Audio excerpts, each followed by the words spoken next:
ஸ்டாலின் அவர்களோட மருமகன் திரு சபரீசன் அவர்களை பற்றி தான் இன்றைக்கி பேச போகிறேன்.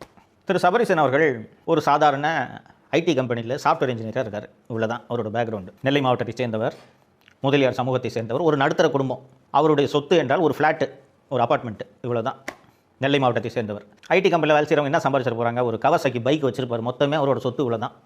அப்போ அந்த நண்பர்களோடு சேர்ந்து பார்ட்டிக்கு போகும்போது எல்லாரையும் சந்திக்கிறார். ஸ்டாலினின் மகள் செந்தாமரை சந்திக்கிறார். இருவரும் காதல் வயப்படுகின்றனர், திருமணம் செய்து கொள்கின்றனர். இல்லை, ஒன்றும் தவறு இல்லை. உண்மையிலே இதை வாழ்த்தணும் இல்லையா?